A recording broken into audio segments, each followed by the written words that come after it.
देखिए आज का जो हमारा टॉपिक होगा कुछ एक्सरसाइज से हटके जो बहुत इंपॉर्टेंट है, क्लास 10th के लिए है।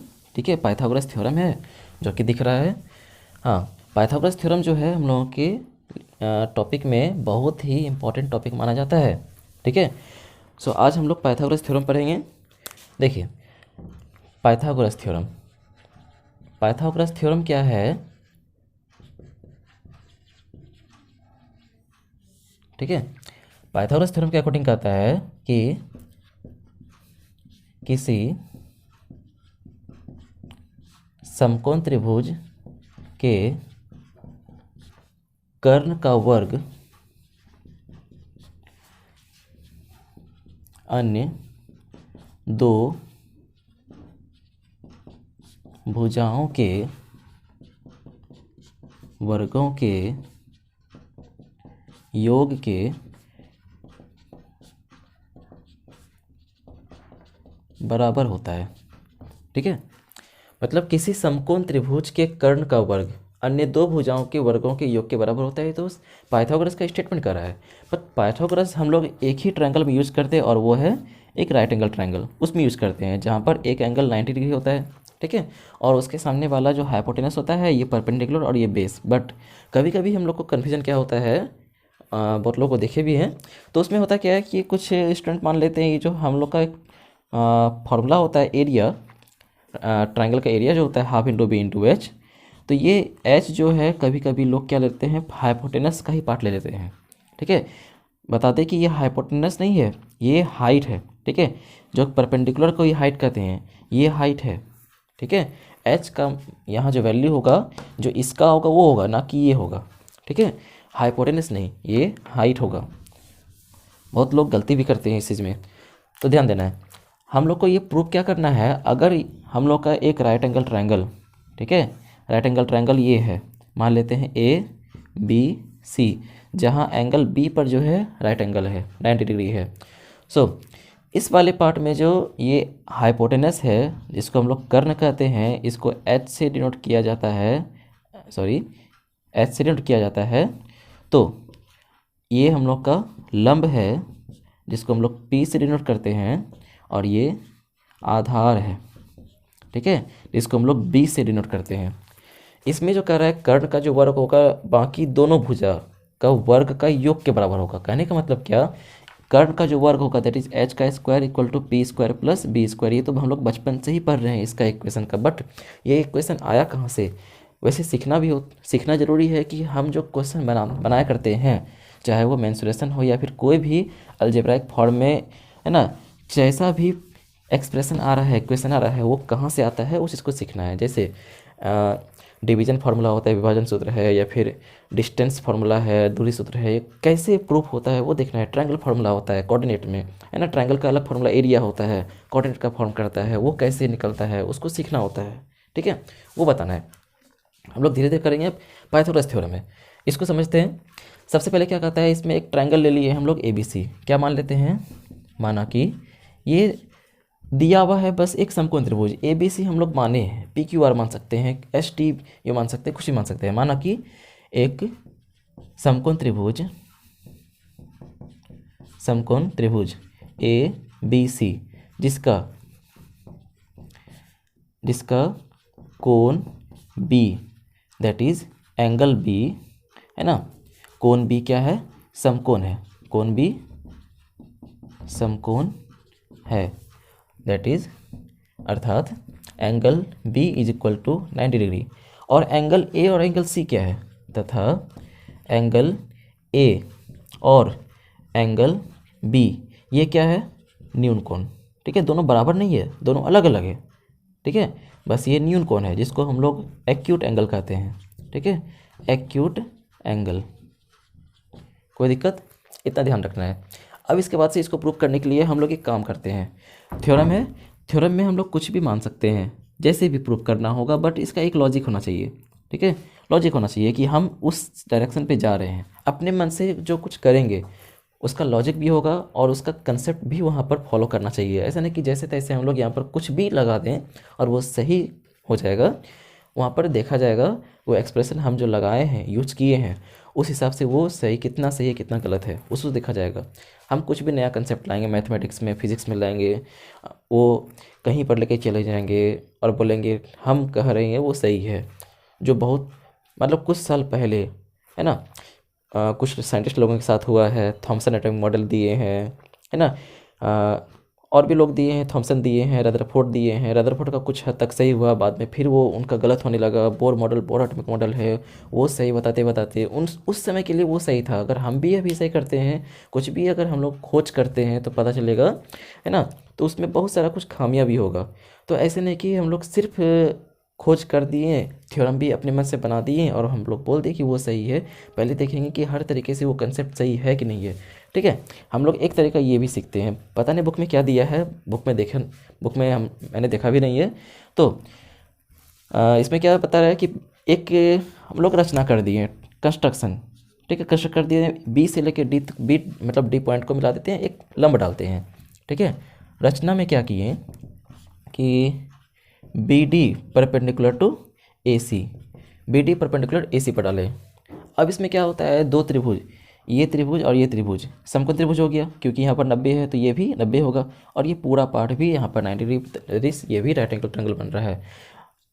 एक एक करके काम करते हैं। हम क्या करते हैं, एक बार इस ट्रायंगल में, एक बार पूरे बड़े वाले ट्रायंगल में। तो छोटा वाला ट्रायंगल भी मेरा समकोण है, समकोण त्रिभुज, एक ए डी बी तथा ट्रायंगल कौन सा, ए बी सी में, ठीक है। ये दोनों ट्रायंगल में जब दोनों ट्रायंगल ले रहे हैं तो उस दोनों ट्रायंगल पे देखेंगे कि ऐसा क्या है जो दोनों बराबर हो रहा है, ठीक है, चेक करना है। एक त्रिभुज छोटा वाला, ठीक है, यहाँ पर क्या है, एंगल डी है, ऊपर मतलब ये एंगल बी है, और ये ओ ए है, और ये बी, ठीक है, इतना जाएगा। अब यहाँ पर देख रहे हैं ये एच मतलब कर्ण हो जाएगा, ये पी हो जाएगा, और ये बी हो जाएगा, बेस हो जाएगा, लंब और आधार। और एक बड़ा वाला है, ठीक है, बड़ा वाला त्रिभुज है जिसमें ए बी सी, जहाँ पर बी पर क्या है, समकोण है। और इसमें देख रहे हैं कि एंगल ए दोनों कॉमन है, ठीक है, ए बी साइड दोनों कॉमन है, और 90 कॉमन है। अगर तीन पार्ट इक्वल हो गया मतलब मेरा त्रिभुज समरूप है। समरूप ऐसे भी दिख रहा है, समकोण त्रिभुज है। जैसे समरूप कैसे होता है, इसमें बता दिए कि एंगल ए डी बी किसके इक्वल है, एंगल ए बी सी के, एंगल ए बी सी के इक्वल है। दोनों एंगल का नाम मतलब वैल्यू जो है 90 के इक्वल है। सेकंड, एंगल ए दोनों क्या है, इक्वल है। दोनों हम लोगों का कॉमन आ रहा है, दोनों ट्रायंगल में एंगल ए है, मतलब ये दोनों में क्या है, कॉमन है, ठीक है। नेक्स्ट, ये जो ए बी है दोनों में है, that is A B is equal to A B दोनों में है, ये भी क्या है, कॉमन है, ठीक है, ये भी कॉमन है। अब जब तीनों पार्ट इक्वल हो रहा है, दो एंगल और एक साइड, देयरफॉर वो जो ट्रायंगल ए डी बी और ट्रायंगल ए बी सी जो था वो दोनों क्या होगा, सिमिलर। कैसे हुआ, ए एस ए से, एंगल साइड एंगल से, ठीक है। देयरफॉर उसका जो साइड का रेशियो होगा वो भी क्या होगा, एक बार हम लोग क्या लेते हैं, याद रखना है, हम लोग एक बार लिए A D by A B is equal to A B by A C, ठीक है। यहाँ पर याद रखना है अभी हम लोग लंब लिए हैं। नेक्स्ट जो काम करेंगे इस ट्रायंगल में, बेस लेंगे इसमें, ठीक है। ये बात का बस ध्यान रखना है, बहुत आसानी से बनेगा। ए डी इंटू ए सी, ये ए बी ऊपर आएगा तो A B into A B. Therefore हम लोग बोल सकते हैं कि ए बी का जो स्क्वायर होगा ए डी इंटू ए सी के इक्वल होगा। क्लियर है, इक्वेशन नंबर 1 मान लेते हैं। अब ये भी समकोण त्रिभुज नीचे वाला, तो इसको मान लेते हैं समकोण त्रिभुज नीचे वाला, B D C, triangle B D C तथा ट्रायंगल कौन सा, बड़ा वाला, ए बी सी, ठीक है। नेक्स्ट, अब इसको ध्यान से देखना है, इसके वैल्यू को हम लोग चेंज कर देते हैं, ठीक है।